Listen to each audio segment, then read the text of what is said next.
Saya sering mengutip pepatah dalam bahasa Inggris yang berbunyi, "Don't judge a book from its cover."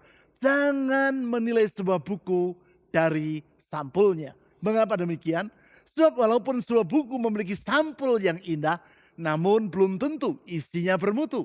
Dengan kata lain, bila kita menilai seseorang hanya berdasarkan penampilan lahiriahnya secara sekilas saja, maka bisa jadi kita akan terkecoh.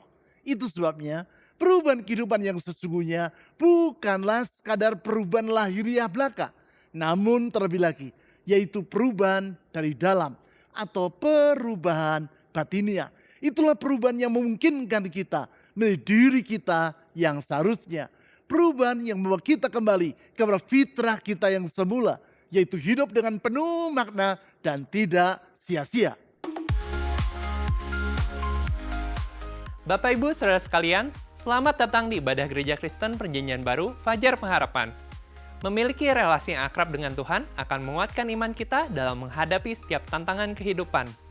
Ikuti pertemuan doa Oasis yang diadakan setiap hari Rabu, pukul 10 pagi secara onsite di Jalan Pasir Koja 58, dan juga pertemuan doa kontemplatif setiap hari Kamis melalui kanal YouTube Doa Fajar Pengharapan yang dapat Anda ikuti di sepanjang hari. Saling membangun dan saling menguatkan adalah salah satu hal yang penting dalam pertumbuhan rohani kita. Kesan atau kelompok saling memperhatikan adalah sarana di mana kita dapat melakukan hal tersebut.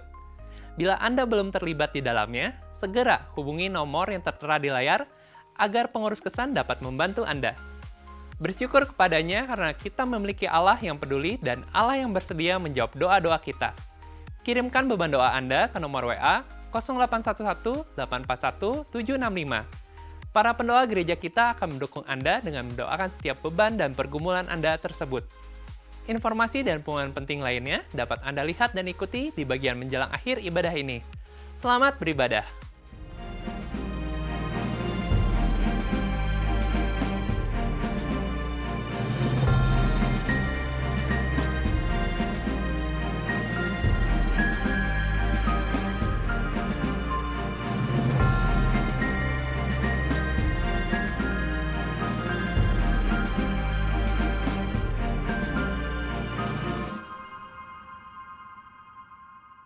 Salah satu pepatah dalam bahasa Inggris yang menolong kita dalam menilai segala sesuatu secara tepat adalah peribahasa yang berbunyi, "Don't judge a book from its cover."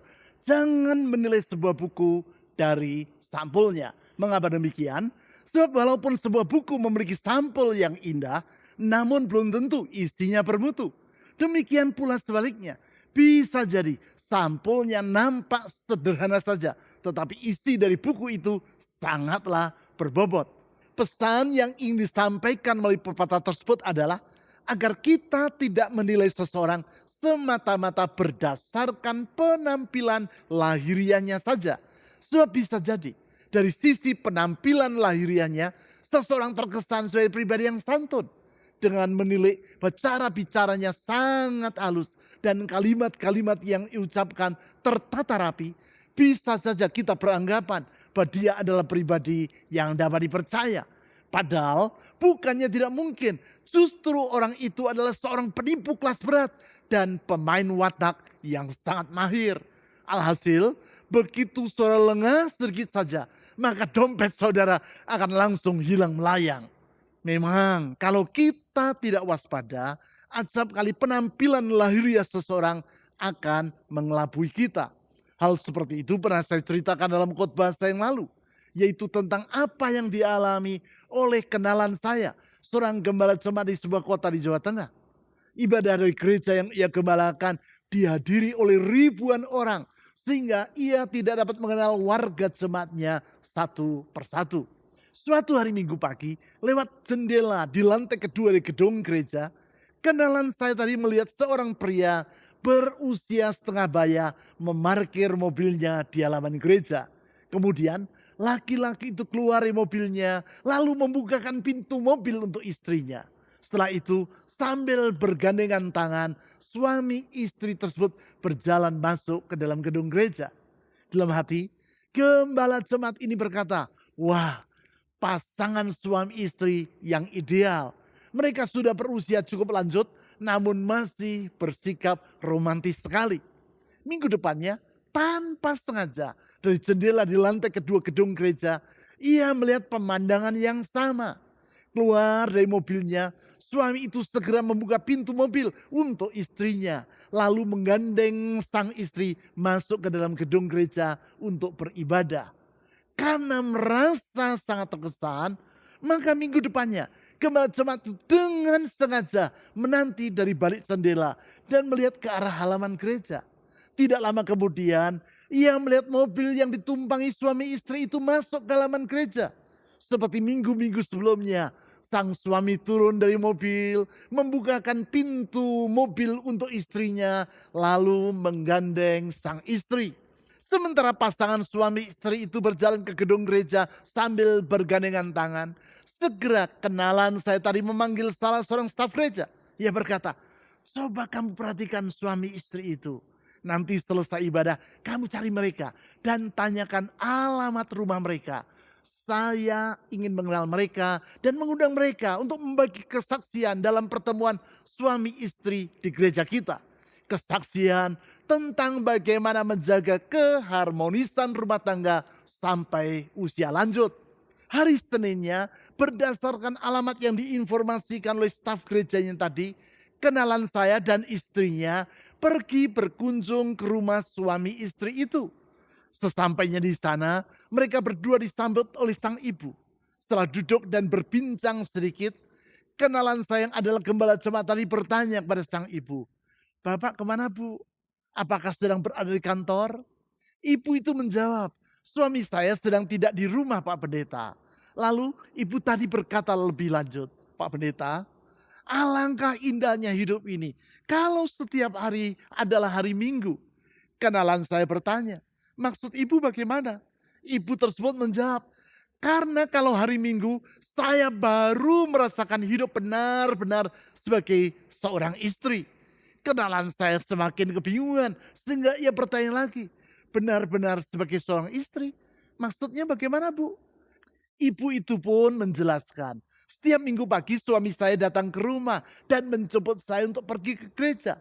Selesai beribadah, kami pergi makan siang. Lalu suami saya mengantar saya pulang ke rumah. Sesudah itu, ia pergi ke rumah istri mudanya dan tinggal di sana sampai hari Minggu berikutnya. Hari Minggu pagi, ia datang lagi untuk menjemput saya ke gereja. Demikian setiap minggu, Pak Pendeta." Sekali lagi, don't judge a book from its cover. Jangan menilai sebuah buku dari sampulnya. Karena melihat penampilan lahiriah dari Bapak tadi, yaitu nampak sangat gentle, santun, dan mesra dalam berperilaku terhadap istrinya di muka umum, teman saya, yaitu Pak Pendeta tadi, hampir saja terkecoh. Ia sempat beranggapan bahwa suami istri itu adalah pasangan yang harmonis. Dari pengalaman kenalan saya ini, kita dapat menarik pelajaran bahwa kehidupan seseorang tidak hanya dapat dinilai hanya dengan memperhatikan perilaku lahiriahnya secara sepintas saja. Karena kehidupan seseorang yang sesungguhnya hanya akan terlihat dalam perilaku hidupnya secara keseluruhan, baik di depan umum maupun dalam kehidupannya secara pribadi. Hal ini dikatakan oleh Yesus dalam kalimat yang dicatat dalam Lukas pasal 6 ayat 44, yaitu setiap pohon dikenal dari buahnya. Artinya, apakah sebatang pohon adalah baik atau tidak, hal itu tidak dapat sekadar dilihat dari kerimbunan daunnya, namun dari kualitas buahnya. Buah yang tidak dihasilkan oleh pohon itu secara serta-merta, namun melalui suatu proses yang cukup panjang. Prinsip seperti itu pula lah yang dikemukakan dalam Galatia pasal 5 ayat 22 sampai 26. Di situ kualitas kehidupan seseorang digambarkan seperti buah yang dihasilkan dalam kehidupannya. Buah yang di ayat-ayat itu disebut sebagai buah roh, yaitu buah dari Roh Kudus. Dengan memperhatikan firman Tuhan yang ditulis oleh Rasul Paulus tersebut, kita akan memahami tentang bagaimana kehidupan yang dikehendaki oleh Tuhan dalam diri umatnya.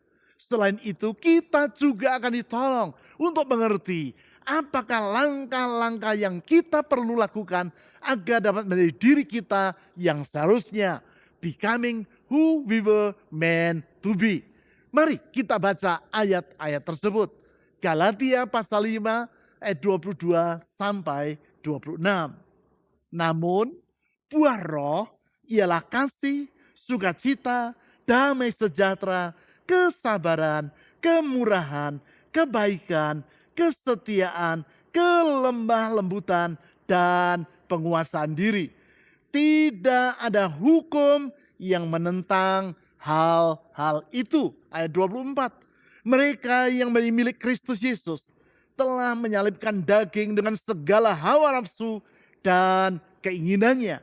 Jikalau kita hidup oleh roh, baiklah hidup kita juga dipimpin oleh roh. Dan janganlah kita gila hormat, janganlah kita saling menantang dan saling mendengki.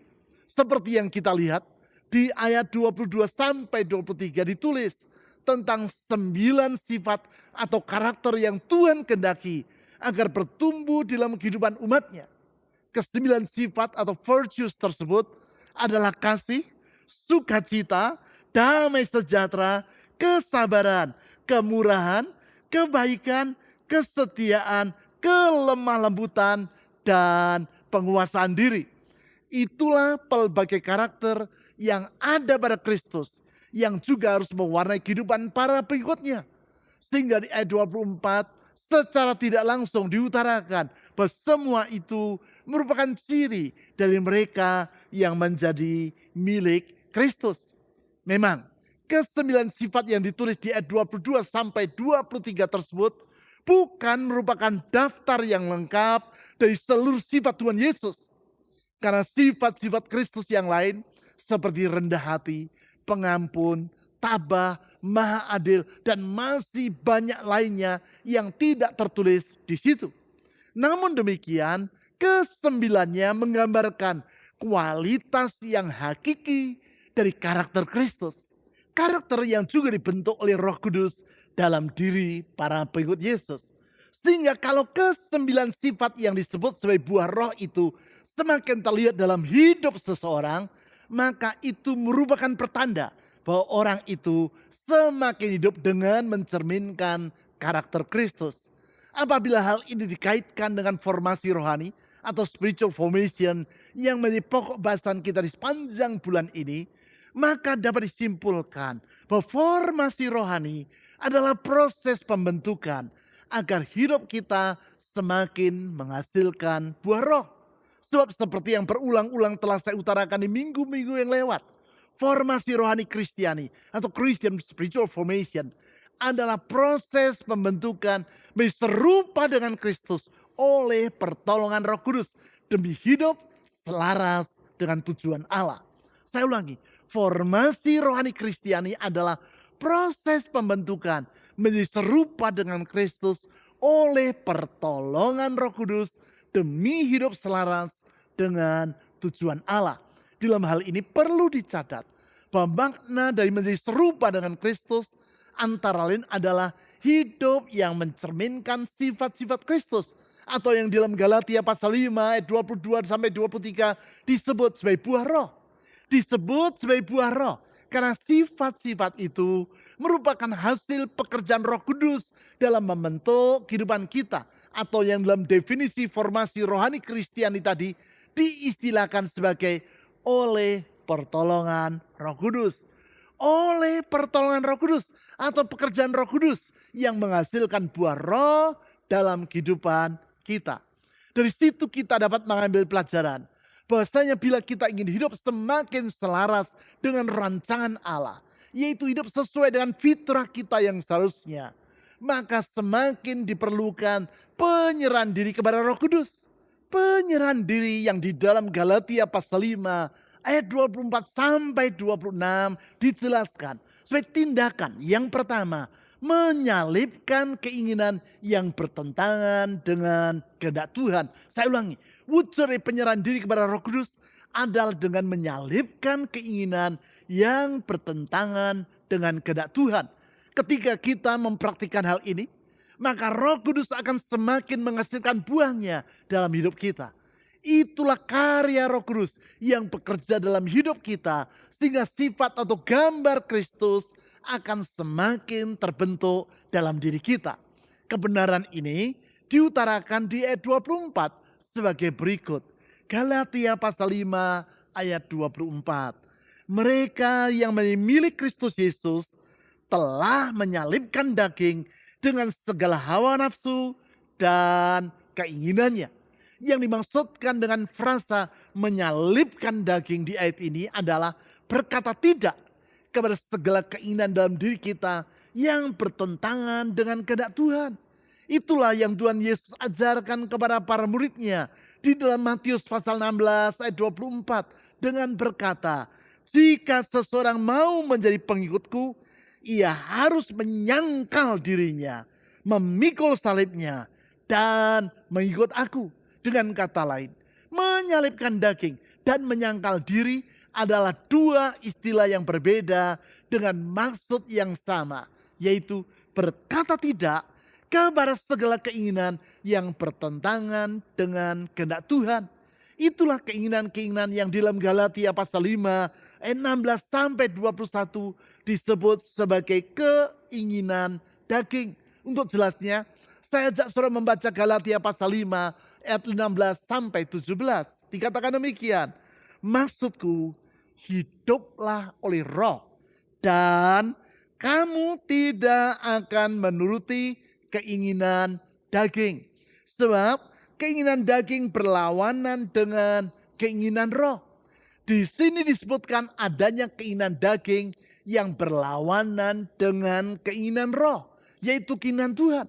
Di dalam menghadapi keduanya, kita diperintahkan agar tidak menuruti keinginan daging atau berkata tidak kepada keinginan tersebut. Sebab apabila keinginan itu dituruti, maka buahnya adalah tindakan atau perbuatan-perbuatan yang di ayat 19 sampai 21 antara lain disebut sebagai percabulan, kecemaran, iri hati, kemarahan, kedengkian, dan sebagainya.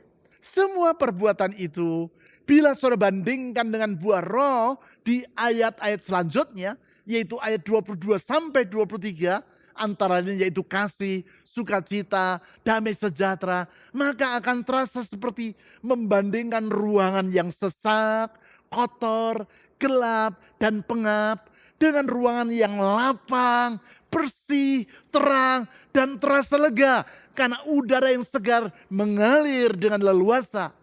Jelas, orang yang mampu berpikir secara jernih akan memilih untuk hidup menghasilkan buah Roh daripada hidup dalam perbuatan daging. Hidup menuruti keinginan Roh dan bukan keinginan daging.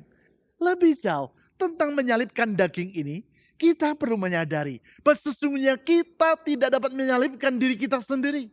Yesus pun juga tidak menyalibkan dirinya sendiri. Coba bayangkan, bila ia membaringkan tubuhnya pada salib, kemudian mengambil paku dan memangkukan kaki-kakinya pada salib itu. Selanjutnya ia memangkukan tangan kirinya sendiri. Lalu bagaimana dengan tangan kanannya? Diperlukan para prajurit Romawi untuk menyalibkan Yesus.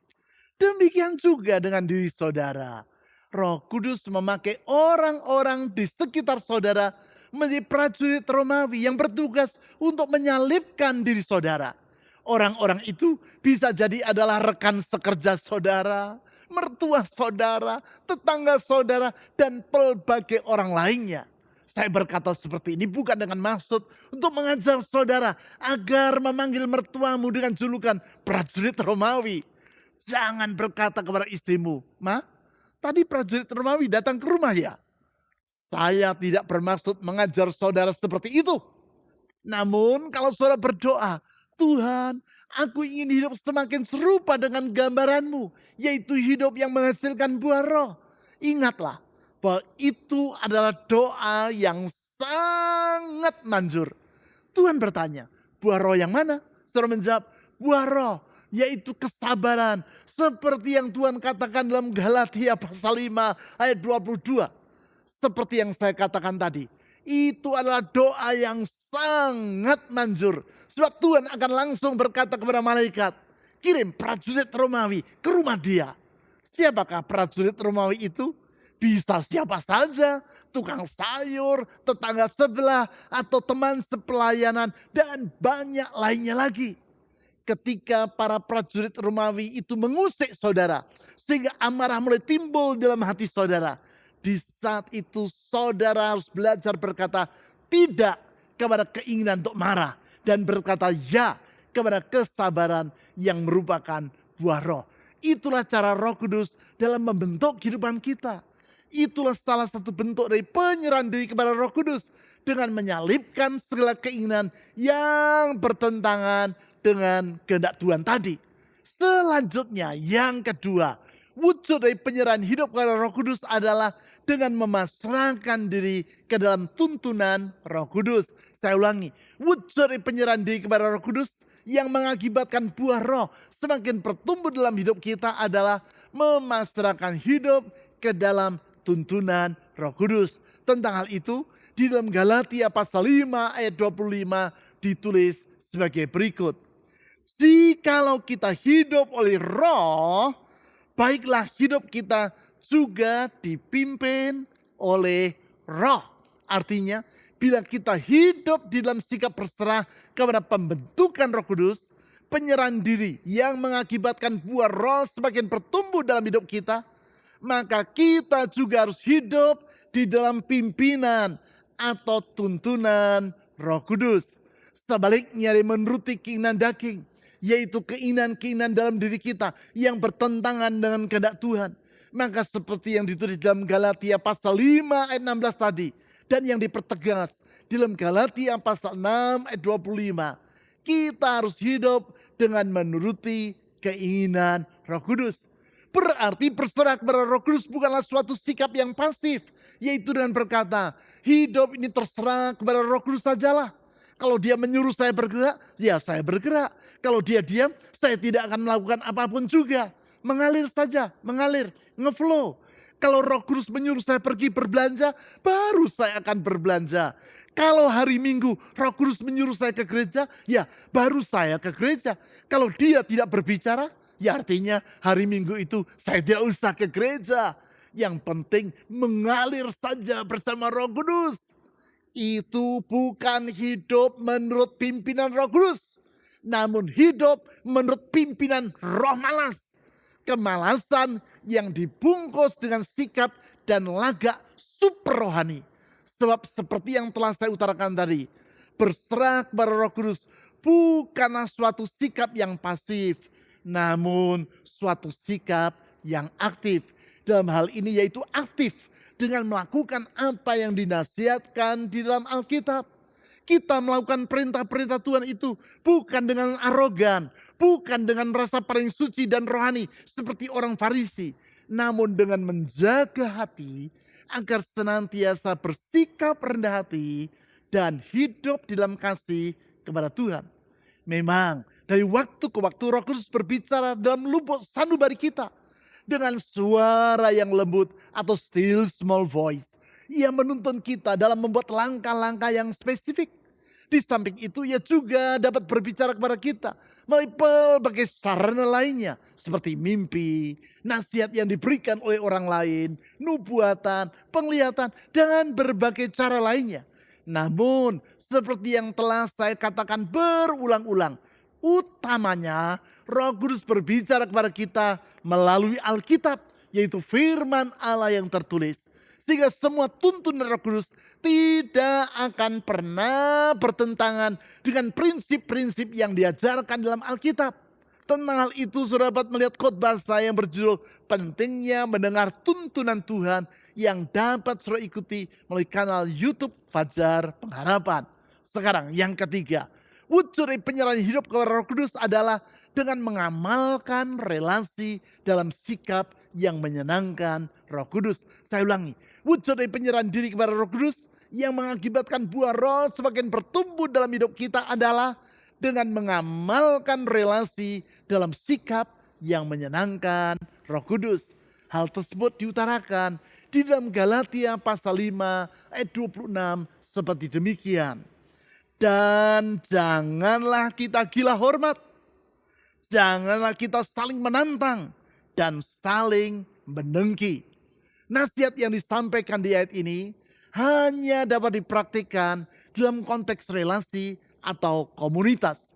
Di situ disampaikan agar dalam berelasi kita harus memelihara sikap rendah hati atau tidak gila hormat ataupun saling menantang, dan harus memelihara sikap yang penuh kasih alias tidak saling mendengki. Mendengki itu sama dengan merasa iri ketika melihat orang lain mengalami keberhasilan. Menurut 1 Korintus pasal 13 ayat 4, itulah sikap yang bertolak belakang dengan kasih. Jadi contoh, orang tua yang mengasihi anaknya tidak akan mendengki atau merasa iri ketika anaknya mengalami keberhasilan lebih daripada dirinya. Justru ia akan bersuka cita dan bersyukur atas hasil yang gemilang yang diraih oleh anaknya itu. Patut diingat bahwa kasih dan kerendahan hati merupakan sifat-sifat dari Roh Kudus, yaitu seperti yang ditulis dalam Galatia pasal 5 ayat 22 maupun Yohanes pasal 16 ayat 14. Sehingga hidup dalam relasi yang diwarnai dengan kasih dan kerendahan hati merupakan relasi dalam sikap yang menyenangkan Roh Kudus. Di sisi yang lain, firman Tuhan yang ditulis oleh Paulus di dalam Galatia pasal 5 ayat 26 ini juga menjelaskan bahwa buah roh tidak terlepas dari konteks komunitas.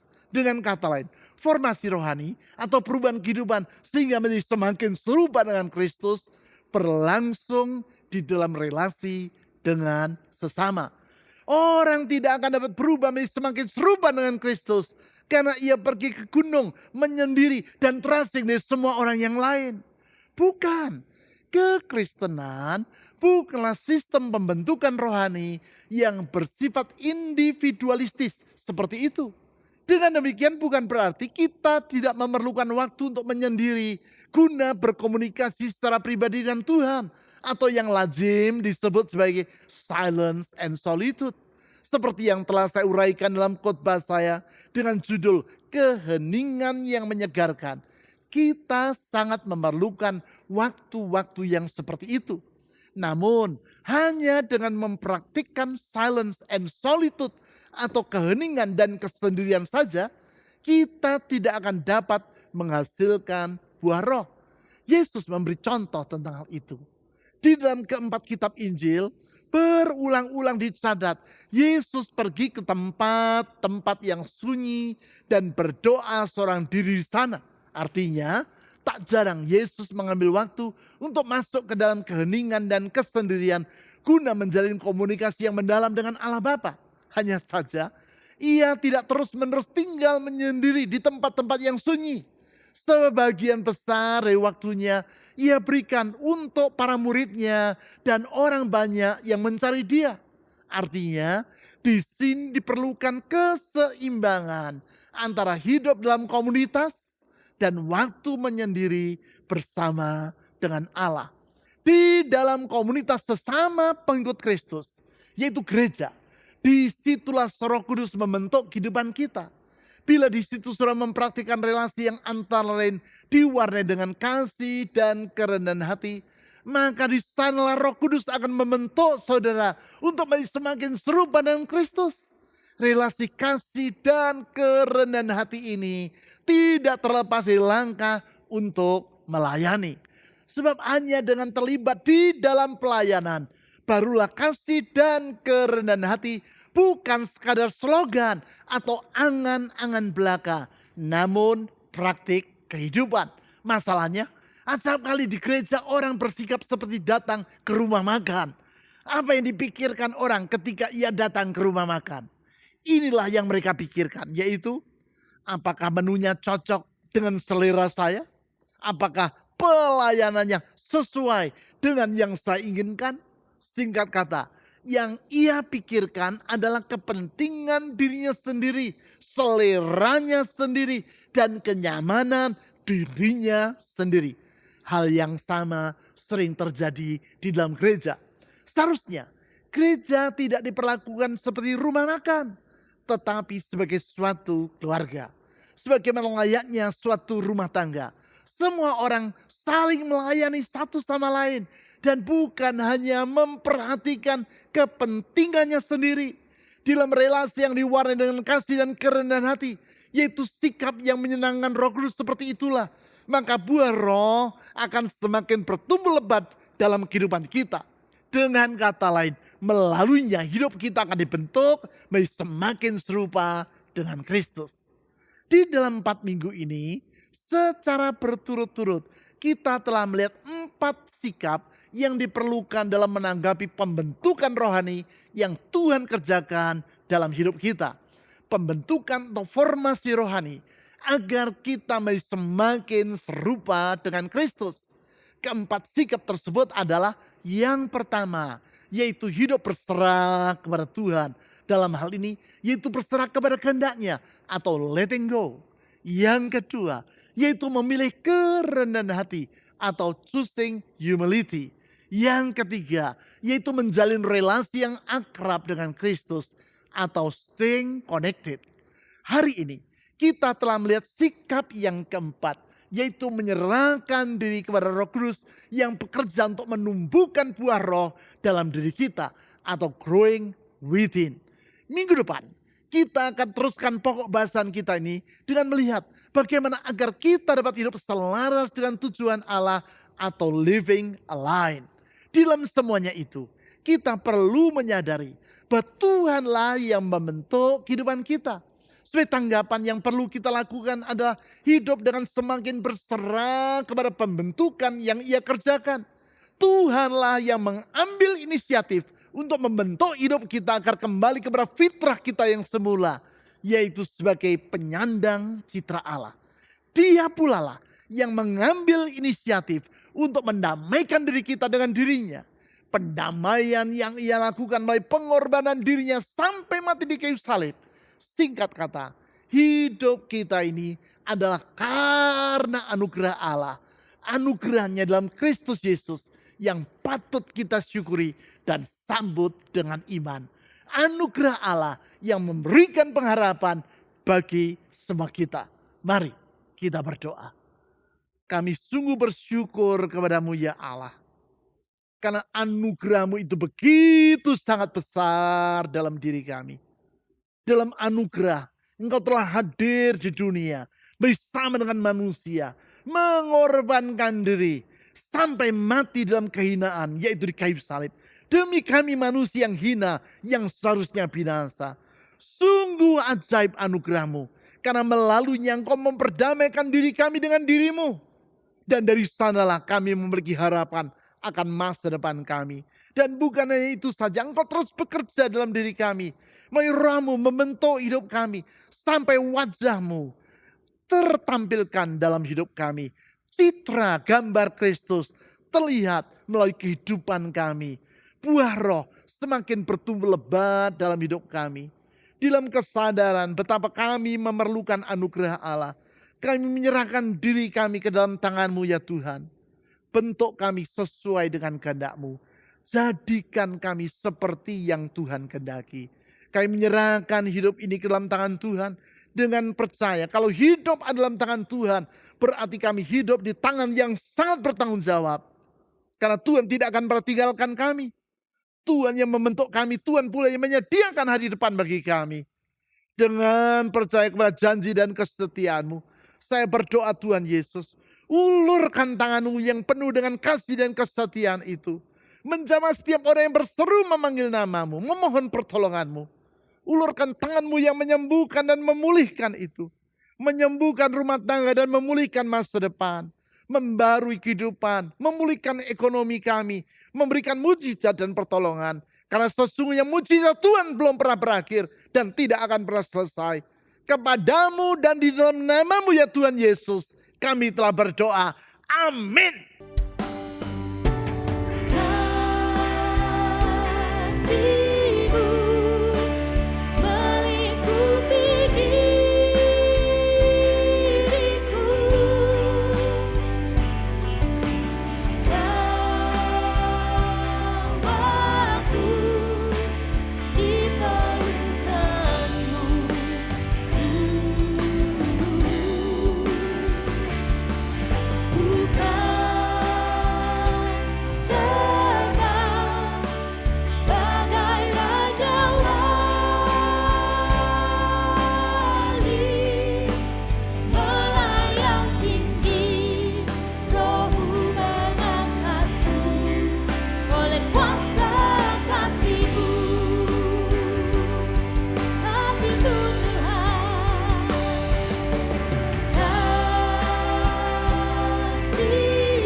Berikut adalah beberapa informasi dan pengumuman penting dari gereja kita yang dapat Anda ikuti.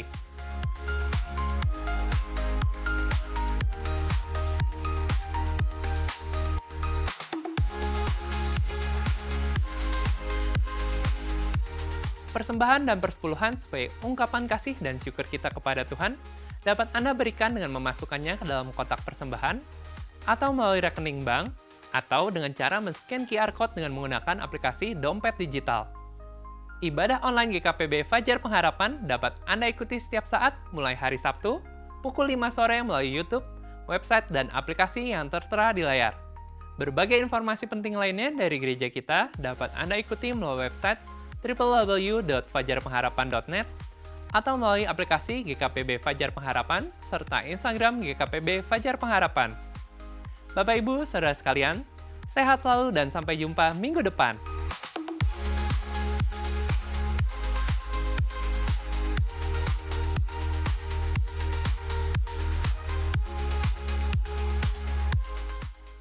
Bapak, Ibu, Saudara-saudari, mari kita akhiri ibadah ini di dalam doa. Tuhan Yesus, kami bersyukur firman-Mu adalah sumber hikmat dan pengharapan bagi kehidupan kami. Bawa kami untuk selalu berpegang teguh pada hikmat dan janji setia-Mu saja. Kami berdoa untuk kesehatan jemaat-Mu, jagai dan berkati agar kami tetap sehat, dan bagi yang sedang sakit, kami minta kesembuhan di dalam nama Tuhan Yesus. Kami berdoa untuk setiap pekerjaan dan relasi agar apapun yang kami kerjakan dapat berhasil dan menyenangkan hati-Mu. Tak lupa kami berdoa untuk persembahan yang akan dan sudah diberikan, biarlah ini semua dapat dipakai bagi kemuliaan nama-Mu. Di dalam nama Tuhan Yesus kami berdoa. Amin.